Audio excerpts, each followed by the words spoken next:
Coming up on Mountain News at 6, an Eastern Kentucky sheriff charged after an on-court fight at a girls' high school basketball game faced a judge this morning. And nearly 25% of the staff in the Perry County school system have tested positive for COVID, forcing them to go virtual all week.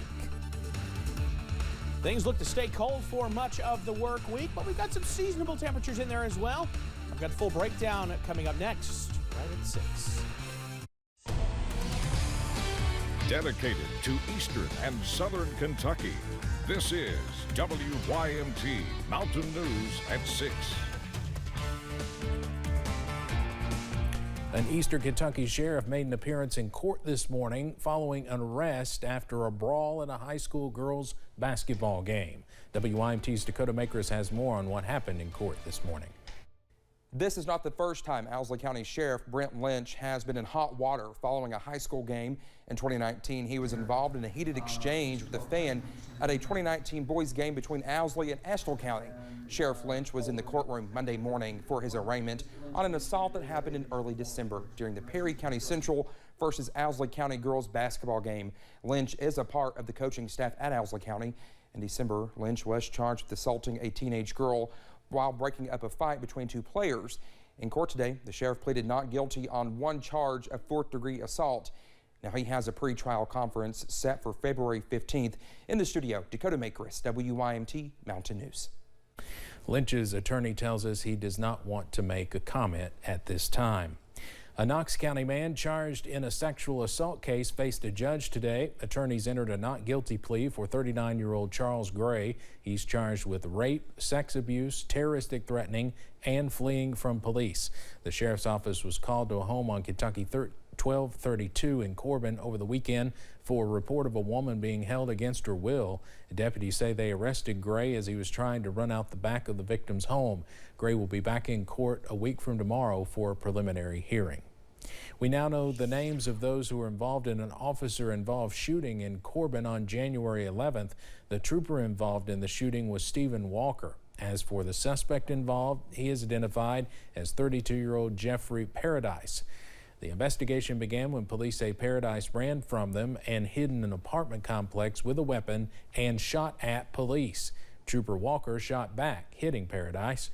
Trooper Walker is a 39-year KSP veteran and is on administrative leave. Paradise is still being treated for his injuries at UK Hospital.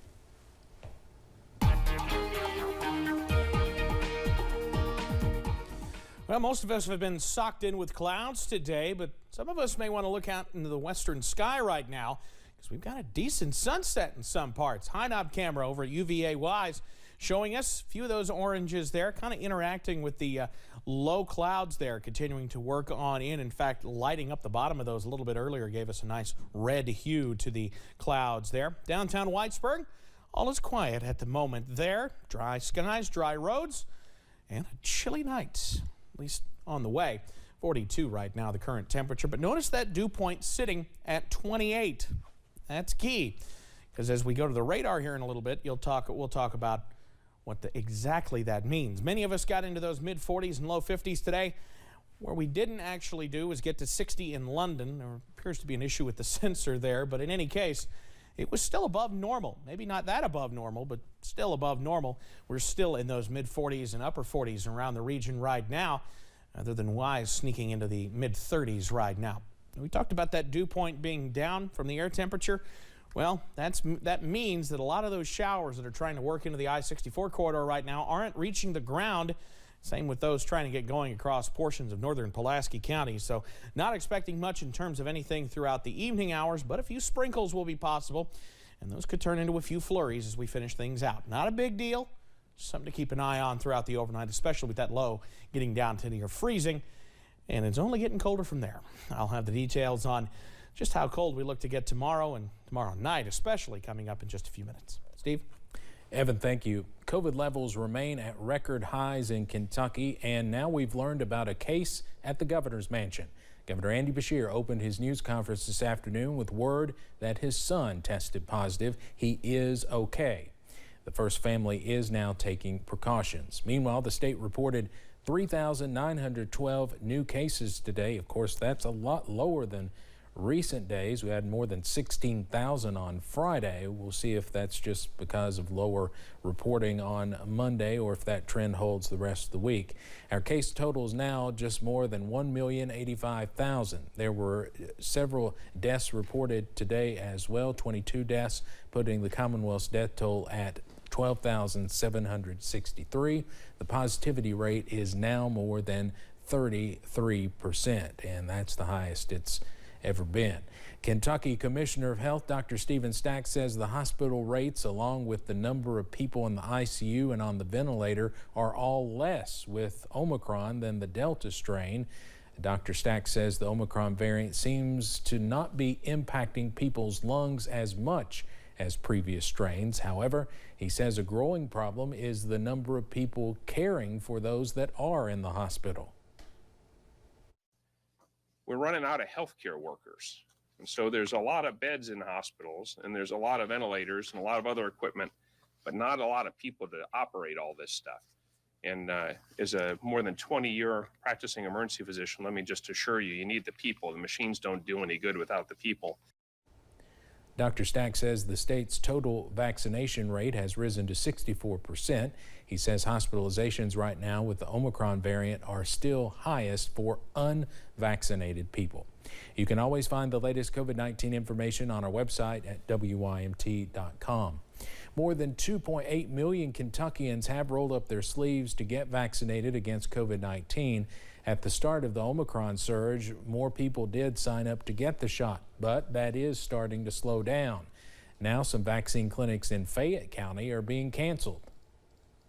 We would have 10 vaccines for every one test, and now that's completely flip-flopped, and we probably have one vaccine for every 10 tests that we do.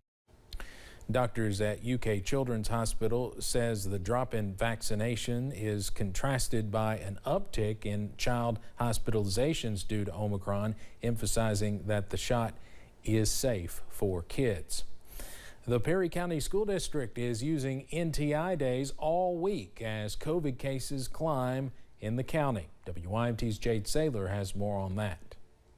Many Perry County school employees tested positive for COVID-19, requiring them to follow the minimum 5-day quarantine, causing staffing issues for the school. We just made the decision that we would shut down and go to NTI for 5 days and see if that helped. And talking with the health department, we really seem to be one of the hot spots again in Perry County. So we wanted to take every reasonable effort to make sure we're keeping our students and staff safe. Perry County School District will be using NTI days January 24th through the 28th.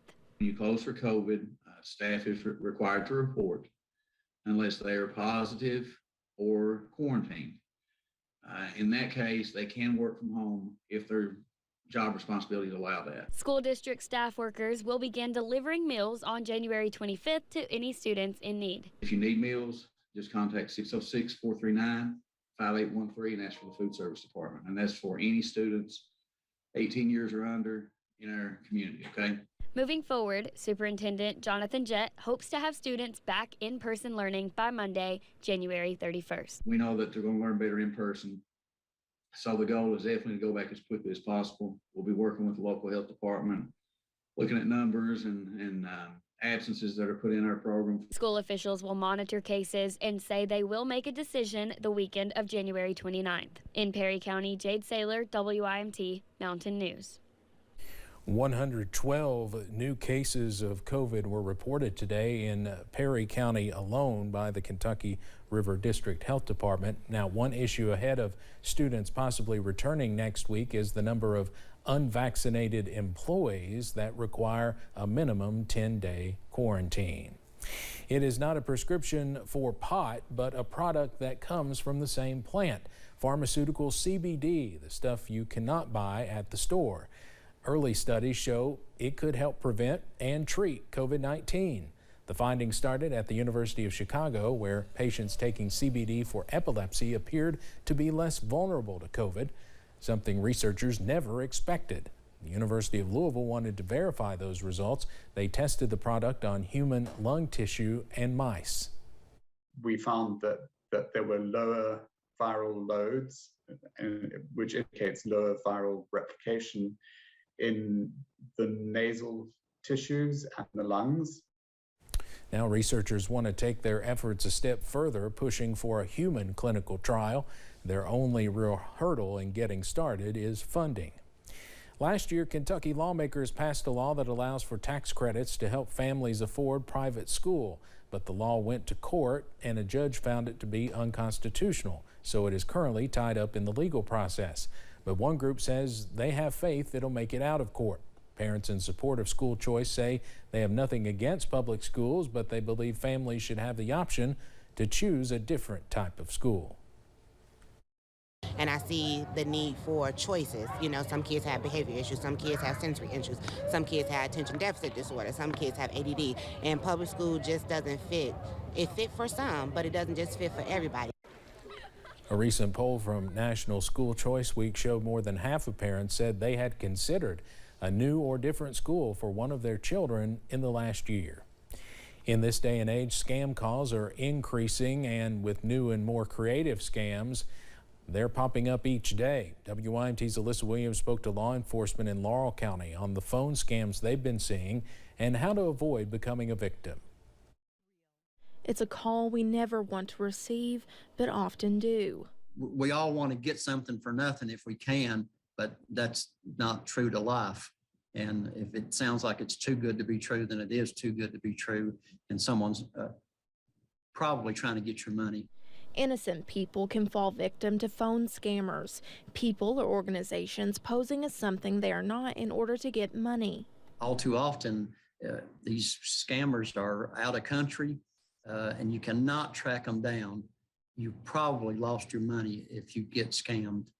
Gilbert Achardo at the Laurel County Sheriff's Office says scammers target one demographic more than others. They tend to target senior citizens. They're thinking that they're retired, they have some money stored away. If you get a call from someone and they are asking for personal information or say you must send them a certain amount of money to receive a larger prize, it's always a scam. And there's many of them.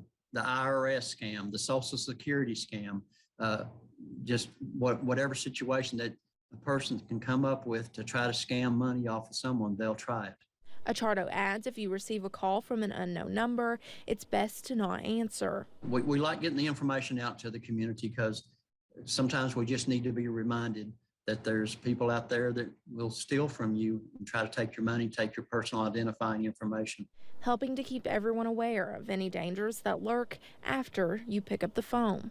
Alyssa Williams, WYMT Mountain News. Achardo says that if you receive any spam calls, you should call the Laurel County Sheriff's Office so they can alert others about what to look out for. If you drive between Martin and Johnson counties, we have a traffic alert. Road repair work is planned to begin Thursday, January 27th along Kentucky 40. That is along Spicy Mountain. The work will take place at mile point 47 rather. And the road repair will take place between 8 a.m. and 5 p.m. and is expected to take 2 to 3 weeks to complete. The work dates may change depending on the weather. It's cold, then seasonable, then back to cold. I've got the latest on that temperature seesaw coming up. And a sewing class is quilting up some love for the Appalachian Pregnancy Center. Why the class is making quilts for local babies. WYMT News app offers alerts on